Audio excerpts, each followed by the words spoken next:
नमस्कार. उज्ज्वला होम किचनमध्ये तुमच्या सर्वांचे पुन्हा एकदा खूप खूप मनापासून स्वागत आहे. आज आपण रामनवमी विशेष पंचामृत केक कसा बनवायचा ते बघणार आहोत.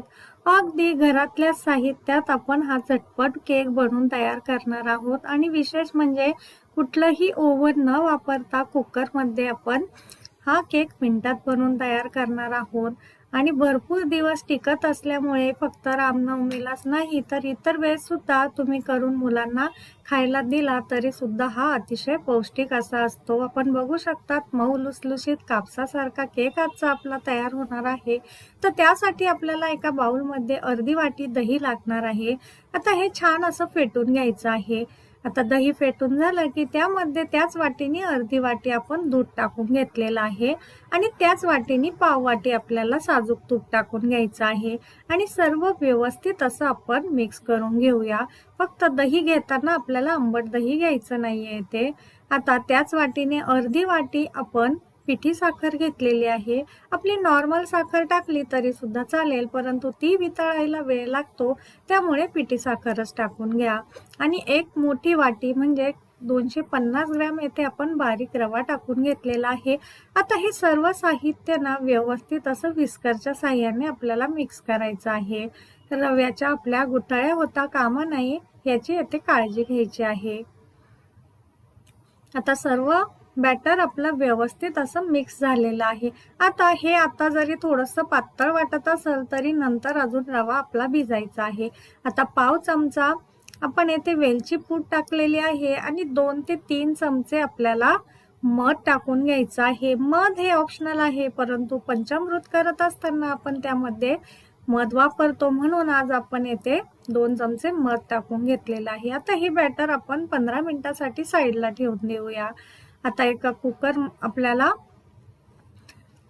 कुकरमध्ये केक करून घेणार आहोत आपण, त्यामुळे कुकरचं वाल आणि ही शिट्टी अशा पद्धतीने काढून घ्यायची आहे आणि कुकर आपल्याला प्रीहीट करायला ठेवायचं आहे. कुकर ऐवजी आपण कुठलंही भांडं वापरलं तरी सुद्धा चालू शकेल. येथे मी एक स्टीलचा स्टँड सुद्धा ठेवलेला आहे. कुकरला झाकण लावून ठेवायचं आहे आणि 10 मिनिटासाठी आपल्याला प्रीहीट करून घ्यायचं आहे. तोपर्यंत बाकीची तयारी करून घेऊया. आता येथे मी एक असं भांडं घेतलेलं आहे. आपण येथे कुठलंही भांडं वापरलं तरी सुद्धा चालू शकेल. आता ह्याला ना साजूक तुपाने किंवा बटरने अशा पद्धतीने ग्रेस करून घ्यायचं आहे. आता इथे त्या भांड्याच्याच आकाराचा आपण बटर पेपर लावून घेतलेला आहे. बटर पेपर नसेल तर नाही लावला तरी सुद्धा चालेल. फक्त भांड्याला व्यवस्थित असं तूप लावून घ्यायचं आहे आणि नंतर थोडंसं यामध्ये आपल्याला मैदा भुरभुरायचा आहे.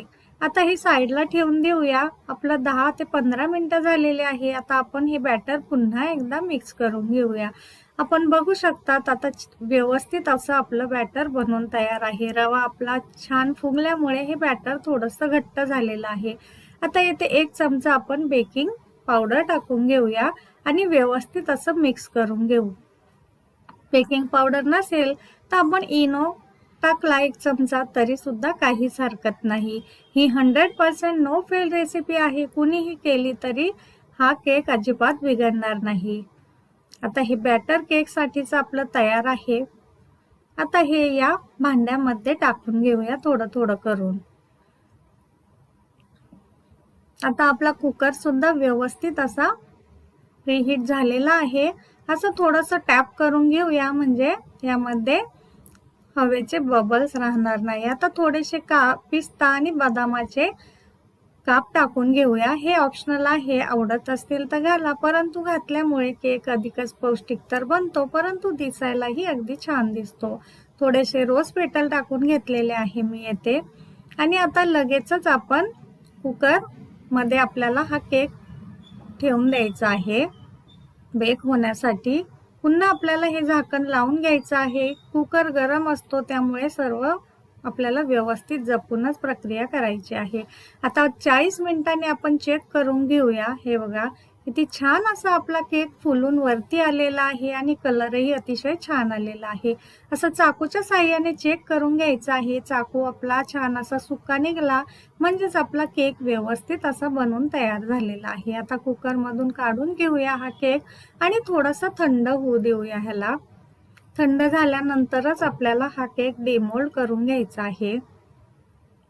आता थोडासा थंड झाला की याच्या साईडच्या कडा आहे ना, अशा चाकूच्या साह्याने आपण मोकळ्या करून घेऊया, सोडून घेऊया, म्हणजे आपल्याला डिमोल्ड करायला अडचण येणार नाही किंवा केक तुटणार नाही. हे बघा, आता आपण बघू शकतात किती छान असा आपला केक फुललेला आहे आणि एकदम मॉइस्ट झालेला आहे. कापसासारखा मऊ लुसलुशीत आपला केक मिनिटात बनवून तयार झालेला आहे. हे बघा, छान असा जाळीदार केक आपला पंचामृत केक तयार झालेला आहे. तर या रामनवमीला हा केक नक्की ट्राय करा. कसा झाला कमेंटमध्ये मला नक्की सांगा. आणि अशा छान छान आणि सोप्या रेसिपीसाठी आपल्या चॅनलला लाईक, शेअर आणि सबस्क्राईब करा, म्हणजेच येणारे असे छान छान आणि सोपे व्हिडिओ तुम्हाला बघायला मिळेल. सोबतच कुठली रेसिपी तुम्हाला बघायला आवडेल हे सुद्धा कमेंट करून सांगायला विसरू नका. पुन्हा भेटूया नवीन रेसिपी सोबत. तोपर्यंत धन्यवाद.